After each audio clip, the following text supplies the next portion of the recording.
वनस्पति जगत शैवाल, ब्रायोफाइटा, टेरिडोफाइटा, जिम्नोस्पर्म, एंजियोस्पर्म, पादप जीवन चक्र एवं सतत एकांतरण या पीढ़ी एकांतरण का अध्ययन करना है हमें। पिछले अध्याय में हमने हमने बिटकर 1969 द्वारा सुझाए सजीवों के प्रमुख वर्ग के विषय में पढ़ा था, जिसमें उन्होंने 5 किंगडम, मोनेरा, प्रोटिस्टा, फंजाई, एनिमोलिया तथा प्लांटी सुझाए थे। इस अध्याय में हम प्लांटी जगत, जिसे वनस्पति जगत भी कहते हैं, के बारे में तथा वर्गीकरण के विषय में विस्तार से पढ़ेंगे। हमें यहाँ पर इस बात पर ध्यान देने की आवश्यकता है कि वनस्पति जगत के विषय में समय अनुसार परिवर्तन आया है। फंजाई, कवक तथा मोनेरा तथा प्रोटिस्टा वर्ग के सदस्य, जिनमें एक कोशिका भित्ति होती है, अब प्लांटी वर्ग से निकल दिए गए हैं। यद्यपि वे पहले दिए गए वर्गीकरण के अनुसार एक ही जगत में होते थे, इसीलिए साइनोबैक्टीरिया, जिन्हें नीले हरित शैवाल कहते थे, अब शैवाल नहीं है। इस अध्याय में हम प्लांटी के अंतर्गत शैवाल, ब्रायोफाइटा, टेरिडोफाइटा, जिम्नोस्पर्म, एंजियोस्पर्म के विषय में पढ़ेंगे। आओ इस तंत्र को प्रभावित करने वाले बिंदुओं को समझने के लिए एंजियोस्पर्म के वर्गीकरण को देखें। पहले दिए वर्गीकरण में हम आकारिकीय के गुणों जैसे प्राकृतिक रंग, पत्तियों की संख्या तथा आकृति के आधार पर आदि पर वर्गीकरण करते हैं। वे मुख्यतः कायकीय गुणों अथवा पुमंग की रचना के आधार पर है तथा लिनियस के अनुसार ऐसे वर्गीकरण कृत्रिम थे, क्योंकि उन्होंने बहुत से समयिक वाले संबंधी स्पीशीज को अलग कर दिया था। इसका कारण था कि वे बहुत से कम गुणों पर आधारित थे। कृत्रिम वर्गीकरण में कायकीय तथा लैंगिक गुणों को समान मान्यता दी गई थी। अब स्वीकार नहीं है, क्योंकि हम जानते हैं कि कायकीय गुणों में प्रायः पर्यावरण के अनुसार परिवर्तन हो जाते हैं। इसके विपरीत प्राकृतिक वर्गीकरण जीवों में प्राकृतिक संबंध तथा बाह्य गुणों के साथ साथ भीतरी गुण जैसे पाराचरना, शारीरिक घूर्णन विज्ञान तथा पादप रसायन के आधार पर विकसित हुआ है। पुष्पीय पादप के इस वर्गीकरण को जॉर्ज बेंथम तथा जोसेफ डाल्टन हुकर ने सुझाया था। वर्तमान में हम जाति वृत्तीय वर्गीकरण तंत्र, जो विभिन्न जीवों में विकसित संबंध पर आधारित हैं, को स्वीकार करते हैं, जिससे यह पता लगता है कि सामना टेक्सास के जीवों के पूर्वज एक ही थे। अब हम वर्गीकरण की कठिनाइयों को हल करने के लिए विभिन्न सूचनाओं तथा अन्य स्रोतों का उपयोग करते हैं, और तब यह और भी कठिन हो जाता है। उसके पक्ष में कोई भी जीवाश्म प्रमाण न उपलब्ध न हो सांख्यिकीय वर्गीकीय, जिसे अब सरलता से कंप्यूटरीकृत किया जा सकता है, अभी अवलोकनीय गुणों पर आधारित है। सजीवों के सभी गुणों को एक नंबर तथा नए कोड दिए गया है और इसके बाद इसे प्रोसेस किया जाता है। इस प्रकार प्रत्येक गुणों को समान महत्व दिया गया है और इसी समय सैकड़ों गुणों को ध्यान में रख सकते हैं। आजकल वर्गीविद भ्रांतियों को दूर करने के लिए कोशिका वर्गीय के कोशिका विज्ञान सूचनाओं जैसे क्रोमोसोम की संख्या, रचना, व्यवहार तथा रसायन वर्गीक जो पादपों के रासायनिक कारकों का उपयोग करते हैं। शैवाल क्लोरोफिल युक्त सरल थायलाइड स्वपोषी एवं मुख्य जलीय अलवणीय जल तथा समुद्रीय दोनों की जीव है। वे अन्य आवास जैसे नम युक्त पत्थरों, मिट्टी तथा लकड़ी में भी पाए जाते हैं। उनमें से कुछ कवक, लाइकेन में तथा प्राणियों के संगठन में भी पाए जाते हैं, जैसे सलाथ रिच। शैवाल के माप तथा आकार में बहुत भिन्नता होती है। ये कोलोनियां जैसे वालकक्स तथा तंतुमय होती हैं। यूरोथ्रिक्स, स्पाइरोगायरा चित्र 3.1 तक हो सकते हैं। इनमें से कुछ शैवाल जैसे केल्प बहुत विशाल होते हैं। शैवाल कायकीय, लैंगिक तथा अलैंगिक जनन करते हैं। कायकीय जनन विखंडन विधि द्वारा होता है। इसके प्रत्येक खंड में थैलस बन जाते हैं। लैंगिक जनन विभिन्न प्रकार के बीजाणुओं द्वारा होती है। सामान्यतः ये बीजाणु जूस्पोर होते हैं। इनमें कासीभ फैलीजिला होता है और ये चलमान होते हैं। अंकुरण के बाद इनमें पौधे बन जाते हैं। लैंगिक जनन में दो युग्म संगलित होते हैं। ये युग्म कसाभीय युक्त, फैलेजिला युक्त तथा माप में समान हो सकते हैं, जिसे यूरोथैलिक्स अथवा फैलेजिला विहीन लेकिन समान माप वाले हो सकते हैं। जैसे स्पाइरोगाइरा, ऐसे जनन को स्वयं समय युग्मिक कहते हैं। जब विभिन्न ताप माप वाले दो युग्मिक संगलित होते हैं तब उनमें असमयुग्मिक कहते हैं। जैसे यूडोराइन की कुछ स्पीशी विषम युक्ति लैंगिक करने में एक बड़े अचलक स्थैनिक मादा युग्म से एक छोटा चलायमान नर युग्म समाहित होता है, जैसे वाल्वाक्स फ्यूकस। शैवाल वर्ग तथा उनके महत्वपूर्ण गुणों का सारांश तालिका में दिया गया है। मनुष्य के लिए शैवाल बहुत उपयोगी है। पृथ्वी पर प्रकाश संश्लेषण के दौरान कुल स्थलीकृत कार्बन डाइऑक्साइड का लगभग आधा भाग शैवाल स्थिर करते हैं। प्रकाश संश्लेषित सतत कॉलोनी चित्र 3.1 वाले में दिखाई गई है और 1 और 2 व एक स्थापांग क्षत्रिक वृंत और प्रपर्ण व दूध स्थापांग मध्यशिरा प्रपर्ण और वाई ब्लैडर। क्षत्रिक वृत्त पर पर्ण प्रदर्शित किया गया है। प्रपर्ण 101 में 102 में शाखाएं और मुख्य शाखाएं ऊपर दिखाई गई हैं। शैवाल और हरित शैवाल का ब में भूरे शैवाल, 100 में लाल शैवाल। बाल बाक्स यूरोथोलिक्स लेमिनेरिया फ्यूकस पैराफाइरा पॉलीसाइफोनिया डिक्टाइओट। शैवाल के डिवीजन अनुभाग तथा उनके प्रमुख लक्षण। डिवीजन सामान्य नाम प्रमुख वर्णक संचित भोजन संचित भित्ति कोशिका भित्ति। फोलोजिला की संख्या तथा उनकी निवेशन स्थिति आवास। क्लोरोफाइस हरे शैवाल chlorophyll A, B starch cellulose 2 से 8 समान शीर्ष और लवणीय जल खारा जल।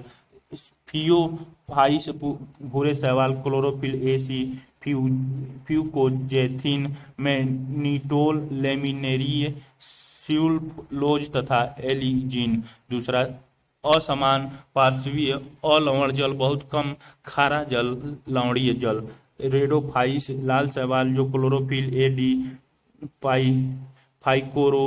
फाइक्रोएरिथ्रिन प्लोडियान स्टार्च सेलुलोज अनुपस्थित और लवण जल कुछ खारा जल लवण जल और अधिकांश जीव होने के कारण शैवाल अपने आसपास के पर्यावरण में घुलित ऑक्सीजन का स्तर बढ़ा देते हैं। ये ऊर्जा के प्राथमिक उत्पाद होने के कारण बहुत महत्वपूर्ण है, क्योंकि ये जलीय प्राणियों के खाद्य चक्रों का आधार है। पोरफायरा लिमनेरिया तथा सारगासम की बहुत सी स्पीशीज प्रजातियां जो समुद्र की 70 स्पीशीज प्रजातियां में से हैं भोजन के रूप में उपयोग की जाती हैं। कुछ समुद्री भूरे तथा लाल शैवाल बहुत ही अधिक कैरागीन लाल शैवाल से का उत्पादन करते हैं, जिनका व्यवसाय उपयोग होता है। जिलेडिमियस तथा ग्रेसियोलिसिस के एगार प्राप्त होते हैं, जिसका उपयोग सूक्ष्म जीवों के संवर्धन में तथा आइसक्रीम और जेली बनाने में किया जाता है। क्लोरेल तथा स्प्रूलाइन एक कोशिकीय शैवाल है जिनमें प्रोटीन प्रचुर मात्रा में होता है, यहाँ तक कि इसका उपयोग अंतरिक्ष यात्री भी भोजन के रूप में करते हैं। शैवाल 3 प्रमुख भागों में विभक्त किया जाता है: क्लोरोफाइस, फियोफाइस और रोडोफाइस।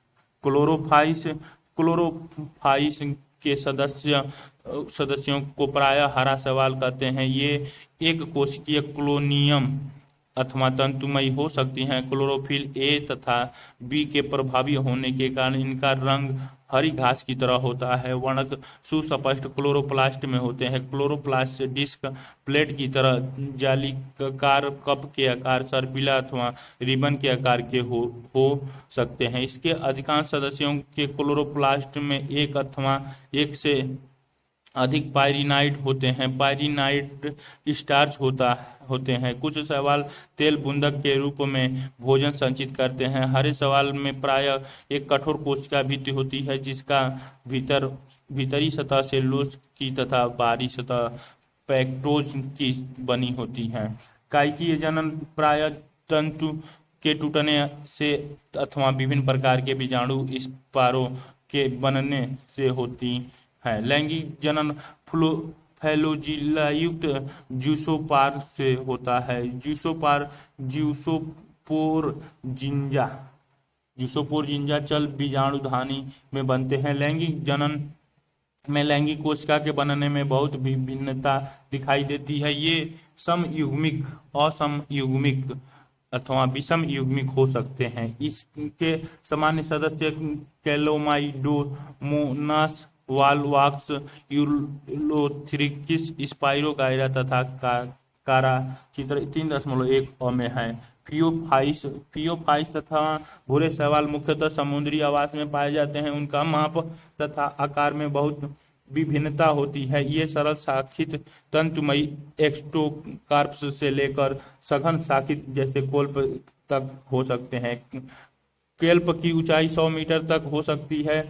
इनमें क्लोरोफिल ए, सी, कैरोटीनाइड तथा जीथोफिल होता है। इनका रंग जैतूनी हरे से लेकर भूरे के विभिन्न शेड तक हो सकता है। ये शेड जैंथोफिल वर्णक जो जैंथिन की मात्रा पर निर्भर करते हैं।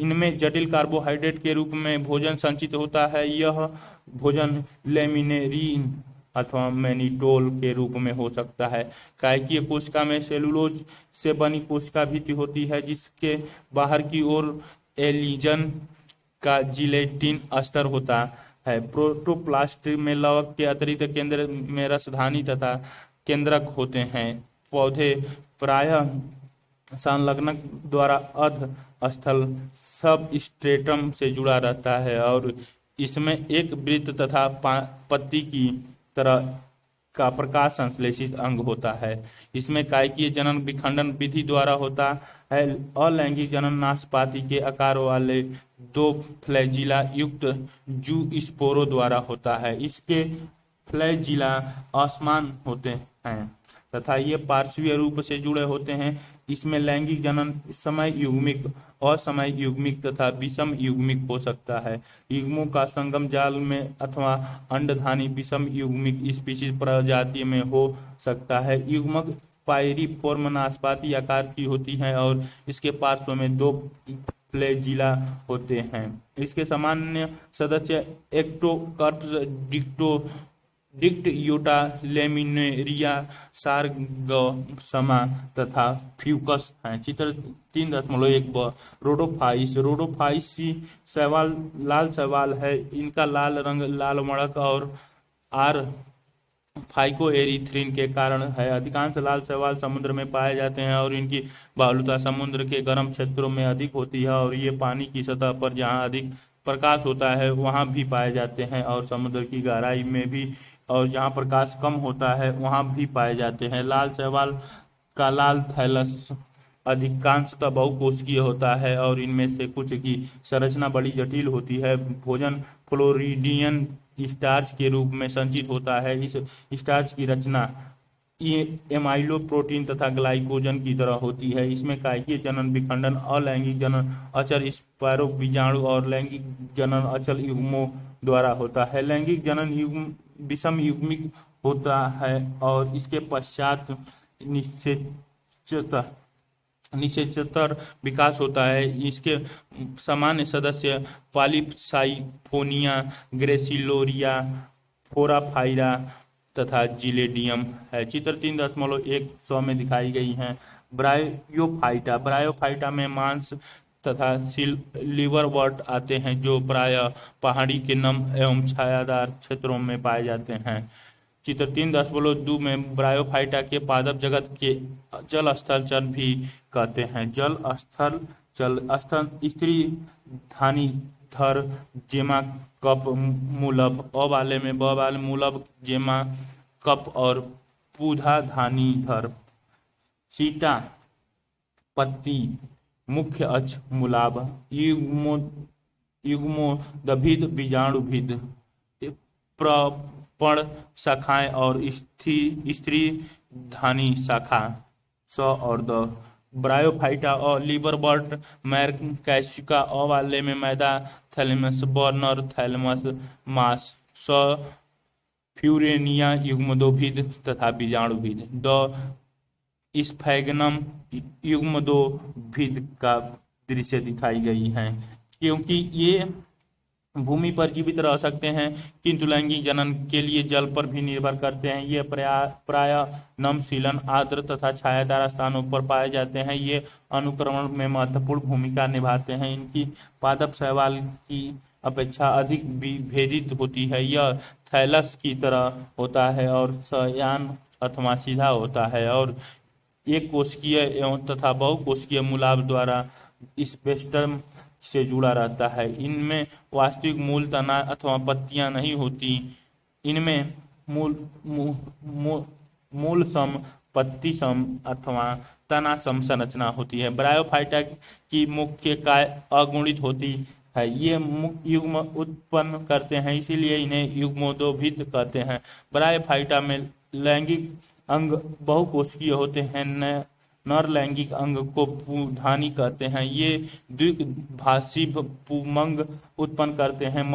मादा जनन अंग को स्त्री धानी कहते हैं। यह फ्लास्क के ऊपर का होता है जिसमें एक अंडा होता है। पुमंग को पानी में छोड़ दिया जाता है। ये स्त्री धानी के संपर्क में आते ही अंडे से संलगित हो जाते हैं जिसके कारण युग्मनज बनता है। युग्मनज में तुरंत न्यूनीकरण विभाजन नहीं होता और इससे एक बहुकोशिकीय बीजाणु उद्भिद स्पाइरोफाइट बन जाता है। स्पाइरोफाइट मुक्त जीवी नहीं है बल्कि यह प्रकाश संश्लेषित युग्मोदभिद से जुड़ा रहता है और इससे अपना पोषण प्राप्त करता रहता है। स्पाइरोफाइटा की कुछ कोशिका में न्यूनीकरण विभाजन होता है जिसमें अगुणित बीजाणु अंकुरित होकर युग्मोदभिद में विकसित हो जाते हैं। ब्रायोफाइटा का बहुत कम आर्थिक महत्व है, लेकिन कुछ मांस शाकाहारी स्तनधारियों, पंछियों तथा अन्य प्राणियों को भोजन प्रदान करते हैं।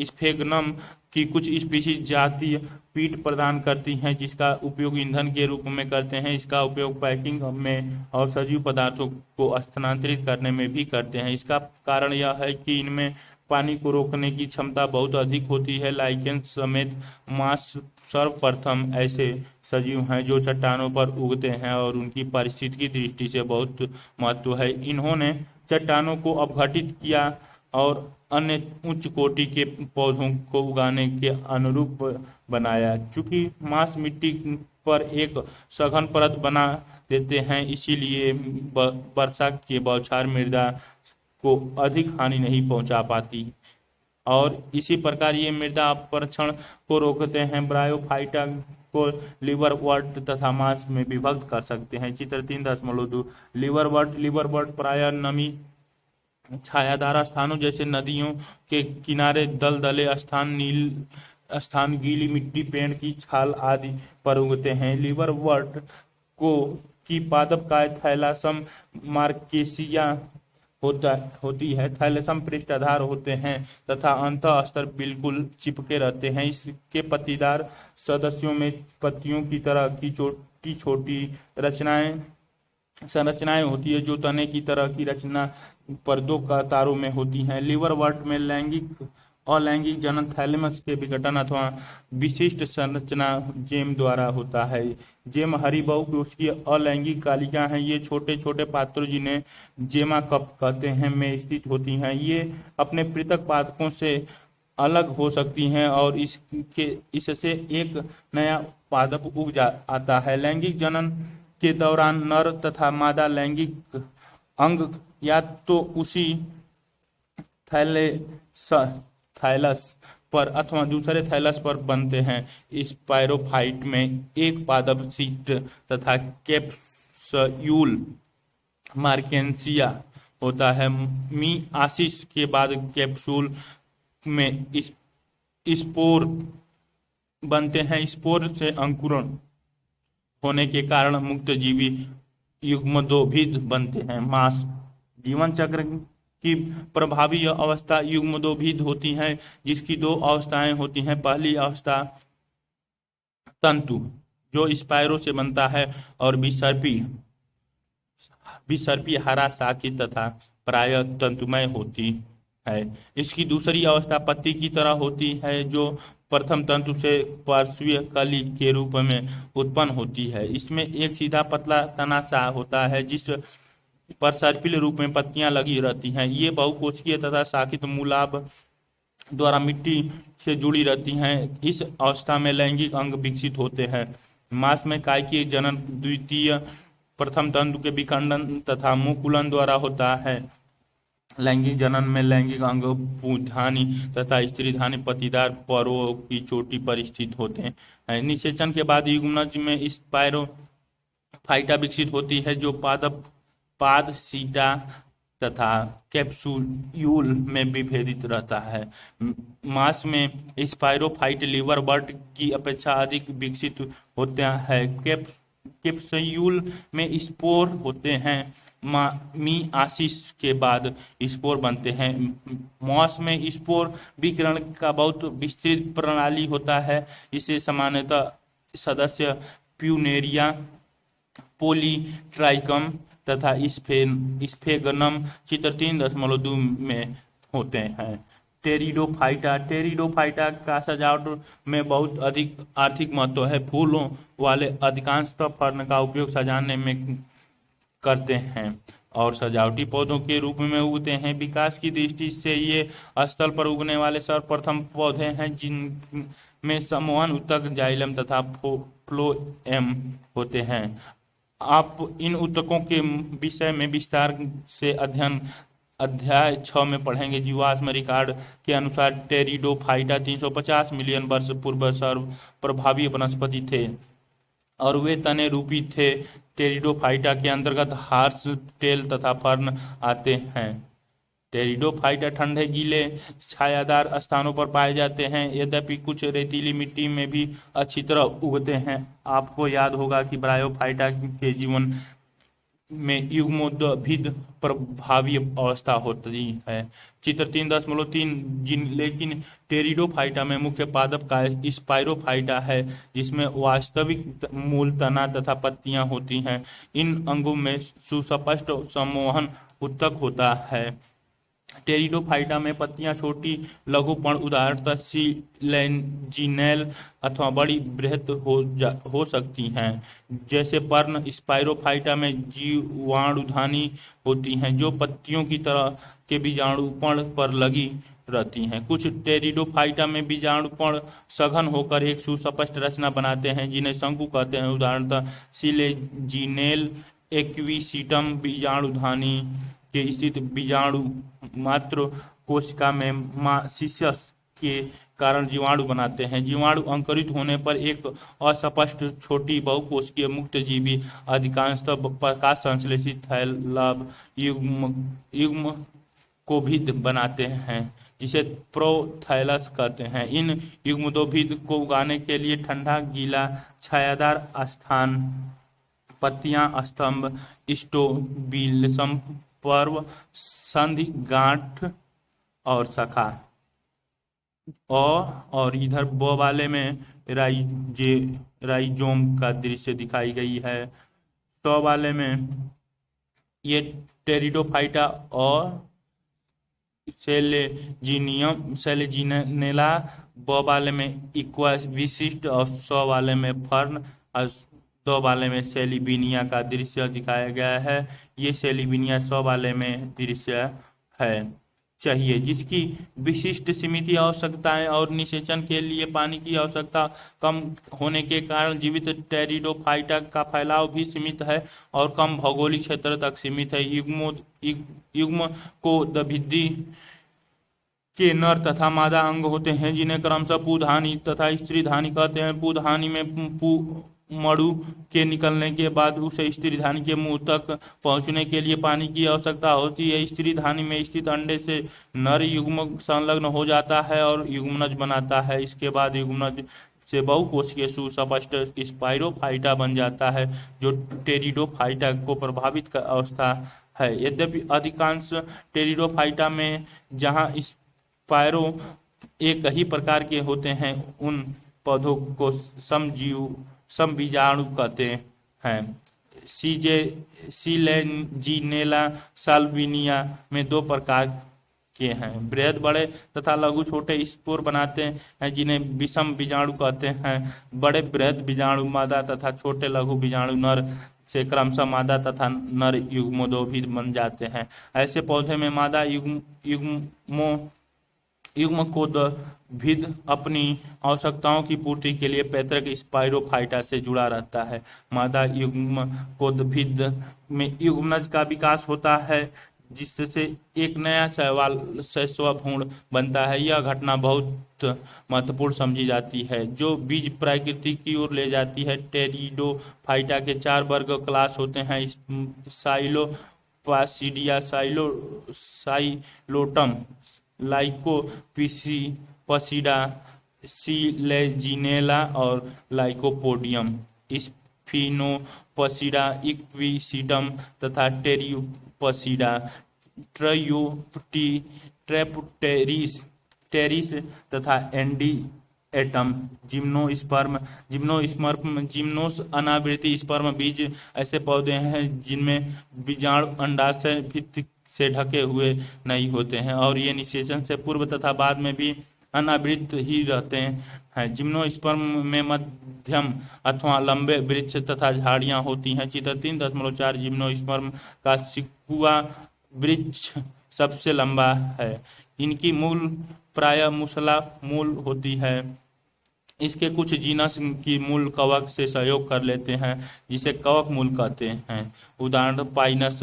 जबकि कुछ अन्य की छोटी विशिष्ट मूल नाइट्रोजन स्थिर करने वाले साइनोबैक्टीरिया के साथ सहयोग कर लेते हैं, जिसे प्रवाल मूल कहते हैं, उदाहरणतः साइकस। इसके तने अशाखीय साइकस अथवा शाखित पाइनस सीड्रिम होते हैं। इसकी पत्तियां सरल तथा संयुक्त होती है। साइकस में पिच्छाकार पत्तियां कुछ वर्षों तक रहती हैं। जिम्नोस्पर्म में पत्तियां अधिक ताप, नमी तथा वायु को सहन कर सकती हैं। शंक्वाकार पौधों में पत्तियां सुई की तरह होती हैं, जिनकी पत्तियों की सतही क्षेत्रफल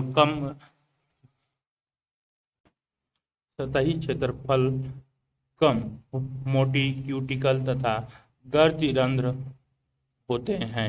इन गुणों के कारण पानी की हानि कम होती है। जिम्नोस्पर्म विषम बीजाणु होते हैं। वे अगुणित लघु बीजाणु तथा बृहद बीजाणु बनाते हैं। बीजाणुधानी में 2 प्रकार के बीजाणु उत्पन्न होते हैं। बीजाणुधानी बीजाणुपर्ण पर होते हैं। बीजाणुपर्ण सर्पिल की तरह तने पर लगे रहते हैं। ये शलभ अथवा सघन शंकु बनाते हैं। शंकु जिन पर लघु बीजाणु तथा लघु बीजाणुधानी होती है, उन्हें लघु बीजाणुधानी अथवा नर शंकु कहते हैं।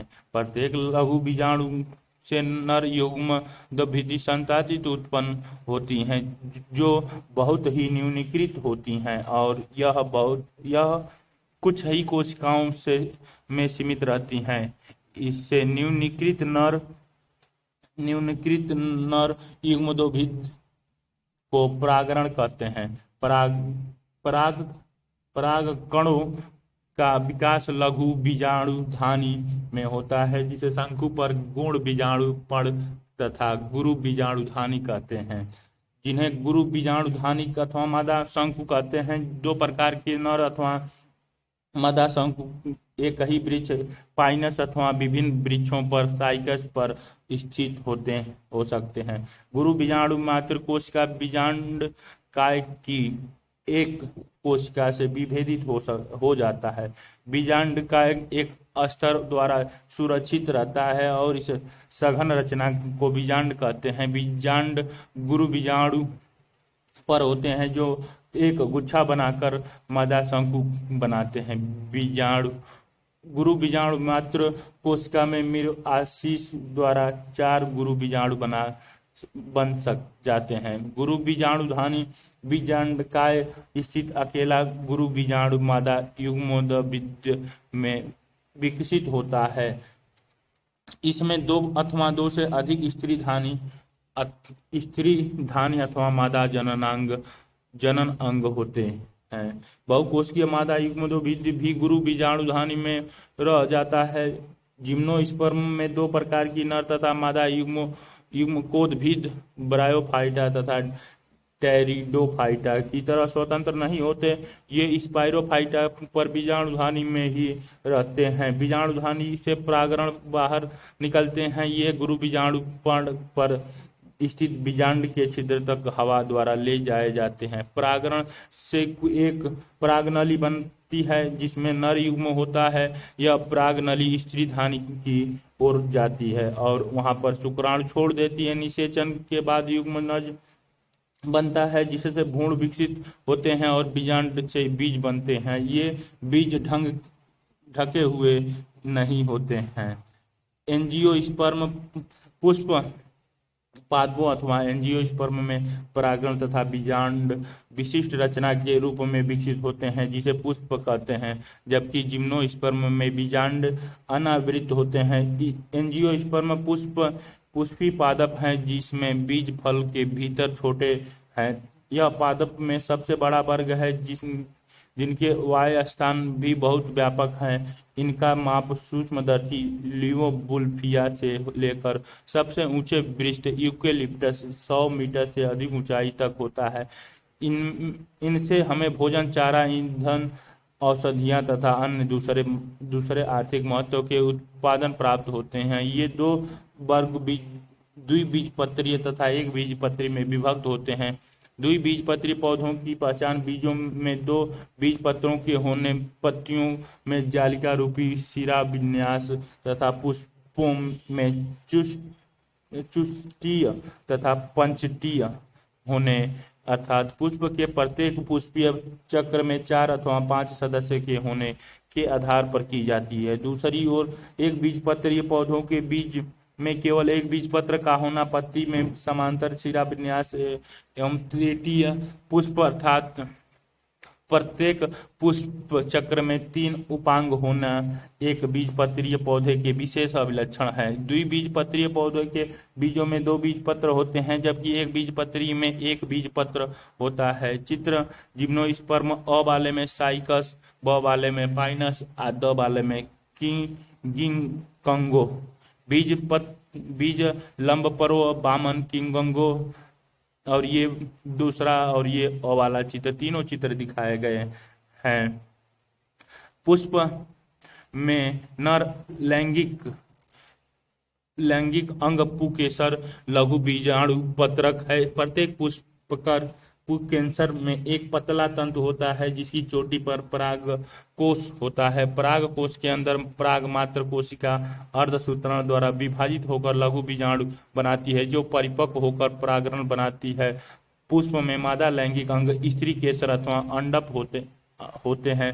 स्त्री केसर में आधार पर फूला हुआ अंडाशय तथा उससे जुड़ी हुई लंबी पतली वार्तिका एवं उसके शीर्ष पर वातिकाग्र होता है। अंडाशय के अंदर अंडप उपस्थित होते हैं। सामान्यतः प्रत्येक अंडाशय में एक गुरु बीजाणु मात्र कोशिका होती है जो अर्धसूत्रण द्वारा विभाजित होकर 4 अगुणिक बीजाणु बनती है, जिनमें से 3 अविकसित हो जाती है और 1 विभाजित होकर भ्रूणकोश बनाती है। प्रत्येक भ्रूणकोश में 3 कोशिका अंड समुच्चय एवं अंड कोशिका तथा 2 सहायक कोशिकाएं, 3 प्रतिव्याप्त शांत कोशिकाएं तथा 2 ध्रुवीय कोशिकाएं होती हैं। 2 ध्रुवीय कोशिकाएं आपस में जुड़ी जाती हैं जिसमें द्विगुणित द्वितीयक केंद्रक बनता है। परागण परागकोश से निकलने के बाद हवा अथवा अन्य एजेंसियों द्वारा स्त्री केसर के वातिकाग्र पर स्थानांतरित कर दिए जाते हैं। इस स्थानांतरण को परागण कहते हैं। परागण वातिकाग्र पर अंकुरित होते हैं जिससे परागनली बनती है। परागनली वातिकाग्र तथा वातिका के ऊतकों के बीच से होती हुई बीजांड तक पहुंच जाती है। परागनली भ्रूण कोश के अंदर जाती है, जहां पर फटकर यह दो नर युग्मों को छोड़ देती है। इनमें से एक नर युग्म अंडा कोशिका से संलगित हो जाता है। युग्म संलयन एक युग्मनज बनता है। ली संलयन दूसरा नर युग्म द्विगुणिका द्वितीयक केंद्रक से संलगित करता है, जिसमें त्रिगुणित प्राथमिक भ्रूण पोष केंद्रित बनता है। ली संलयन, चूंकि इसमें दो संलग्न होते हैं, युग्म संलयन व ली संलयन, इसलिए इसे द्विनिषेचन कहते हैं। द्विनिषेचन एंजियोस्पर्म का अद्वितीय गुण है। युग्मनज भ्रूण एंजियोस्पर्म द्विबीजपत्रीय अ वाले में एक बीजपत्रीय चित्र ब वाले में दिखाई गई है, जिसमें एक अथवा दो बीजपत्र हो सकते हैं, में विकसित हो जाता है और प्राथमिक भ्रूण पोष केंद्रक भ्रूण पोष में विकसित हो जाता है। भ्रूण पोष विकासशील भ्रूण को पोषण प्रदान करता है। इन घटनाओं के दौरान बीजांड से बीज बन जाते हैं तथा अंडाशय से फल बन जाता है। निषेचन के बाद सहायक कोशिका तथा प्रतिव्यवसांत कोशिकाएं लुप्त हो जाती हैं। एंजियोस्पर्म के जीवन चक्र को चित्र 3.6 में दिखाया गया है। ये बीजाणु उद्भिद पुष्प, पुष्प से वार्तिकाग्र, जिसमें पुष्प से अंडाशय वार्तिका, गुरु बीजाणु धानी बीजांड और पराग कोश से तंतु गुरु बीजाणु मातृकोशिका और लघु बीजाणु धानी लघु बीजाणु युग्म कोद्भिद संताति एन बीजाणु उद्भिद 2n संताति लघु बीजाणु परागण नर युग्म कोद्भिद युग्मक अंडा युग्मनज और भ्रूण बनकर तैयार हो जाता है। भ्रूण से बिना पौधा एंजियोस्पर्मी का जीवन चक्र पादप जीवन चक्र तथा संतातित या पीढ़ी एकांतर। पादप में अगुणित तथा द्विगुणित कोशिकाएं माइटोसिस द्वारा विभक्त होती हैं। इसके कारण विभिन्न काय अगुणित तथा द्विगुणित बनते हैं। अगुणित पादप काय माइटोसिस द्वारा युग्मक बनाते हैं। इसके पादप काय युग्मोद्भिद होता है। निषेचन के बाद युग्मनज भी माइटोसिस द्वारा विभक्त होता है, जिसके कारण द्विगुणिक स्पैरोफाइटा पादप काय बनाता है। इस पादप काय में मियासिस द्वारा अगुणित बीजाणु बनते हैं।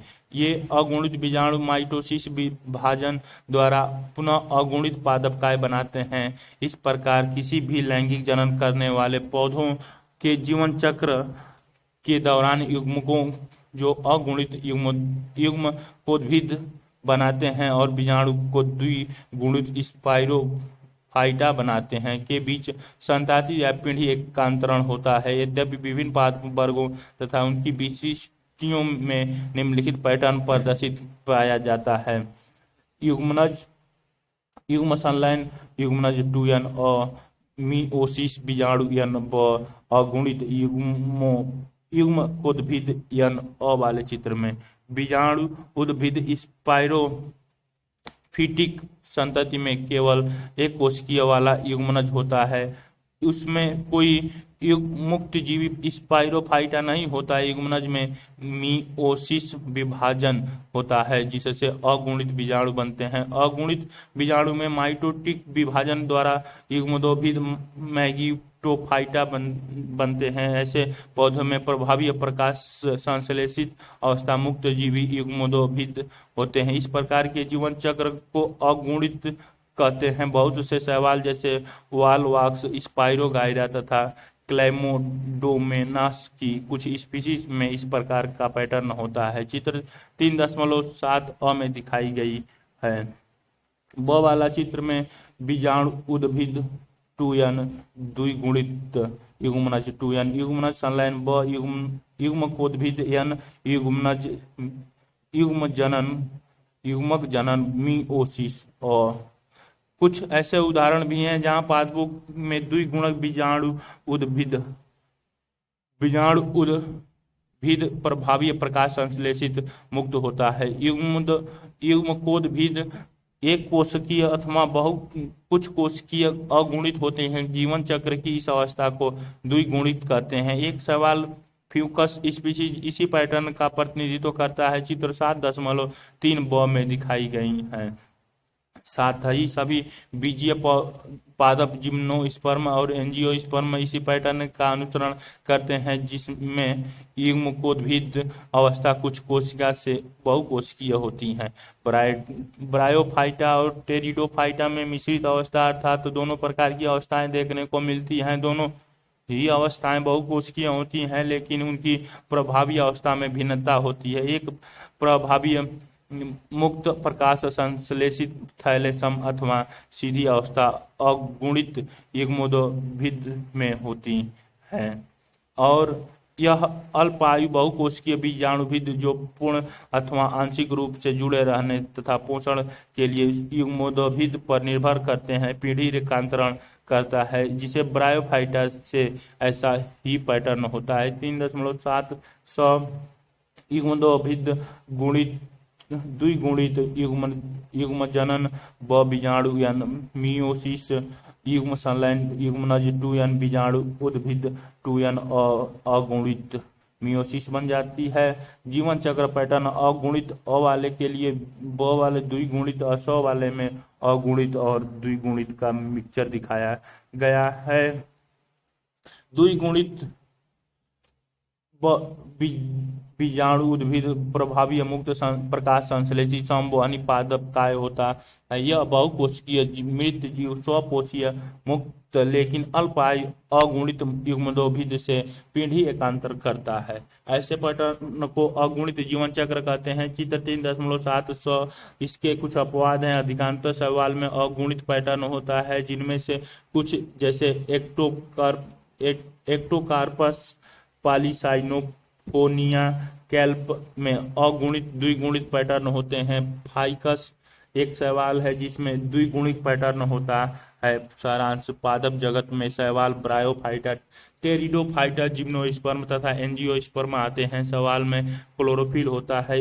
ये सरल थैलासम स्वभावी तथा मुख्यतः जलीय जीव हैं। वर्णक के प्रकार तथा भोजन संग्रह के प्रकार के आधार पर शैलों को 3 वर्गों क्लास में विभक्त किया गया है। ये हैं क्लोरोफाइस, फियोफाइस तथा रोडोफाइस। शैवाल प्रायः विखंडन द्वारा कायकीय प्रबंधन करते हैं। अलैंगिक जनन में विभिन्न प्रकार के बीजाणु द्वारा तथा लैंगिक जनन लैंगिक कोशिका द्वारा करते हैं। लैंगिक कोशिकाएं समयुग्मिक, असमयुग्मिक तथा विषम युग्मिक हो सकती हैं। ब्रायोफाइटा ऐसे पौधे हैं जो मिट्टी में उगते हैं, लेकिन उनका लैंगिक जनन पानी पर निर्भर करता है। शैवाल की अपेक्षा उनकी पादप काय अधिक विभेदित होती हैं। यह थैलस की तरह होती हैं और शयान अथवा सीधे हो सकती हैं। ये मूलाभ द्वारा एस्बेस्टम से जुड़े रहते हैं। इनके मूल की तरह, तने की तरह तथा पत्तियों की तरह की रचना होती है। ब्रायोफाइटा लिब्रावर्ट तथा मांस में विभक्त होते हैं। लिब्रावर्ट थैलसम साफ तथा पृष्ठधार होते हैं। मांस सीधे पतले तने वाले होते हैं जिस पर पत्तियां सर्पिल ढंग से लगी रहती हैं। ब्रायोफाइटा की मुख्य काय युग्मोद्भिद होती हैं जो युग्मों को उत्पन्न करते हैं तथा इससे नर लैंगिक अंग होते हैं, जिसे पुधानी कहते हैं। मादा लैंगिक अंग को स्त्री धानी कहते हैं। नर तथा मादा युग्म इससे पैदा होते हैं जो संलगित होकर युग्मनज बनाते हैं। युग्मनज में बहुकोशिकीय संरचना बनती है जिसे बीजाणु उद्भिद कहते हैं। इसके अगुणित बीजाणु बनते हैं। बीजाणुओं में युग्मोद्भिद बनते हैं। टेरिडोफाइटा में मुख्य बीजाणु पौधे बीजाणु उद्भिद होता है। इसके वास्तविक मूल तना तथा पत्तियां होती हैं। इसमें सुविकसित समूहन उत्तक होते हैं। बीजाणु उद्भिद में बीजाणु धानी होती है जिसमें मासिस द्वारा बीजाणु बनाते हैं। बीजाणु अंकुरित होकर युग्मोद्भिद बनाते हैं। इन्हें वृद्धि के लिए ठंडे व नम स्थानों की आवश्यकता होती है। युग्मोद्भिद में नर तथा मादा लैंगिक अंग होते हैं जिन्हें क्रमशः पुधानी तथा स्त्री धानी कहते हैं। नर युग्मक के मादा युग्मक तक जाने के लिए पानी की आवश्यकता होती है। निषेचन के बाद युग्मनज बनता है। युग्मनज से बीजाणु उद्भिद बनता है। जिम्नोस्पर्म वे पौधे हैं जिनमें बीजांड कि अंडाशय भित्ति से ढका नहीं होता है। निषेचन के बाद बीज अनावृत रहते हैं और इसीलिए इन अनावृत बीजों पौधे कहते हैं। जिम्नोस्पर्म लघु बीजाणु तथा गुरु बीजाणु उत्पन्न करते हैं, जो लघु बीजाणुधानी तथा गुरु बीजाणुधानी बीजांड में बनते हैं। ये धानियां बीजाणुपण में होती हैं। बीजाणुपण, लघु बीजाणुपण तथा गुरु बीजाणुपण अक्ष पर सर्पिल रूप से लगी रहती हैं, जिनसे क्रमशः नर पुंस तथा मादा संघ बनते हैं। परागण अंकुरित होते हैं और पराग नली बनाती है, जिससे नर युग्म अंडाशय में निकल जाती है। यहाँ पर स्त्री धानी में स्थित अंडा कोशीय में संलग्न हो जाता है। निषेचन के बाद युग्मजन भ्रूण में तथा बिंजाड बीज में विकसित हो जाता है। इस एंजियोस्पर्म में नर लैंगिक अंग पुकेसर तथा मादा लैंगिक अंग स्त्री केसर फूल में उत्पन्न होते हैं। प्रत्येक पुकेसर में एक तंतु तथा एक पराग कोश होता है। पराग कोश में अर्धसूत्रण के परागकण नर युग्म कोदभिद बनाते हैं। स्त्री केसर में एक अंडाशय होता है, जिसमें बहुत से बीजांड होते हैं। बीजांड में मादा युग्म तथा भ्रूण कोश होता है, जिसमें अंडा कोशिका भित्ति होती है। पराग भ्रूण कोशिका में जाती है, जहां पर वह दो नर युग्मों को छोड़ देती है। एक नर युग्म अंडा कोशिका से संलग्न हो जाता है और दूसरी द्विगुणिक द्वितीयक केंद्रक त्रिसंलयन से संलग्न करता है। इससे दो संलग्न के प्रक्रम को द्विनिषेचन कहते हैं। यह प्रक्रम एंजियोस्पर्मी के लिए अद्भुत है। एंजियोस्पर्म द्विबीजपत्री और एक बीजपत्री में विभक्त होता है। लैंगिक जनन करने वाले पौधे जिनमें अगुणित युग्म तथा द्विगुणित बीजाणु उद्भिद उत्पन्न करने वाले बीजाणुओं के जीवन चक्र में पीढ़ी एकांतरण होता है, लेकिन विभिन्न पौधों के वर्गों तथा पौधों में जीवन चक्र अगुणित, द्विगुणित तथा मिश्रित प्रकार के पैटर्न हो सकते हैं।